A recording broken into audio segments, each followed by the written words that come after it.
Are we even that much closer to seeing baseball this season? Stay tuned to find out. Philadelphia Baseball History presents MLB owners approve plan to start 2020 season by July.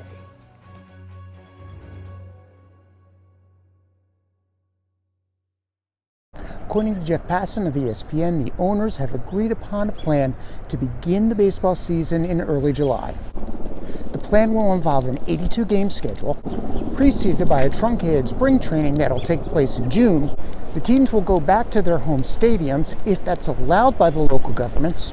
They will play only against teams from their own division and teams from the same division in the other league. So teams from the National League East, such as the Philadelphia Phillies, will play only teams in the National League East and teams in the American League East. Since there's going to be a huge expansion of interleague games, this means that there's also going to be a universal designated hitter. The teams will have a 25-man roster, plus a roster in case of injury, which will make up to 50 players available for a team for the whole season. The playoffs will be expanded. There will be as many as 14 teams in the playoffs. Now, just because the MLB owners have approved the plan, it doesn't mean that the plan is official. The Players Association has to agree to the plan as well.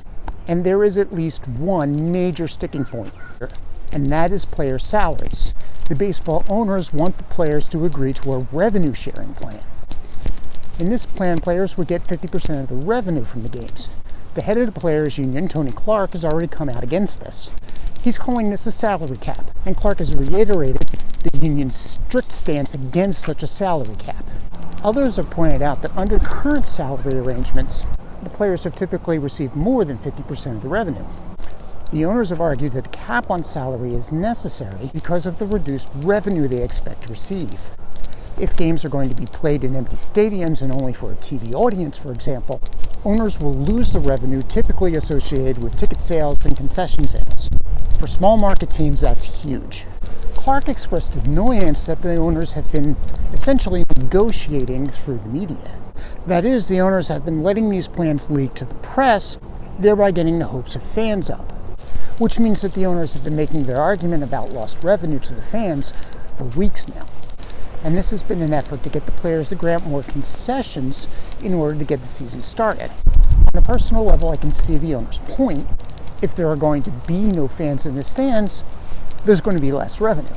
Even if the players have agreed to a prorated share of their salary based on the number of games that have played, that still assumes that the games are going to be played in front of fans. That is, it assumes that we're going to have the same rate of revenue based on ticket sales and concession sales. And that's not likely to happen. And in that regard, I do think it's incumbent upon players to make some further concessions. In a way, I see the approval of this plan more as being the starting point for negotiations. Having agreed that baseball can happen this season is now one thing. Now it's up for the players and the owners to decide how the players are going to get paid. Another sticking point remains testing. Fast testing is available. It's being used in the White House on a daily basis. Surely the level of testing can be achieved by baseball itself. And I remain firm with my other prediction. If the National League will have the designated hitter this season, it's going to be hard for the league to roll it back next season. I believe we're going to have the designated hitter in the National League even when things return to normal. Other issues that haven't been specifically addressed in the reporting of this proposal include things like robo-umpires. The automatic strike zone was tested in the Arizona Fall League. It met with mixed reviews, and this season presents the perfect condition to institute the use of robo-umpires, which I also think is going to continue into the future. So let me know what you think. Do you think that the players and owners are eventually going to agree upon a plan? Do you think we'll have baseball by July 4th? What do you think of the radically changed schedule? How do you feel about the Phillies regularly playing the Red Sox and the Yankees this season? What are the Yankees and Mets going to do about their home stadiums? Let me know your thoughts in the comments below. And as always, thank you for watching. Thank you for watching. If you enjoyed this video and would like to see more like it, please consider becoming a patron at patreon.com. The link is in the description box. We have t-shirts, hoodies, tote bags, mugs, and more with our designs in our merch store. Please visit the merch store at the link in the description box. Please consider subscribing to our channel, leave a comment if you have any ideas for future videos, give us a like, and click the bell button if you would like to receive notification when we publish videos in the future.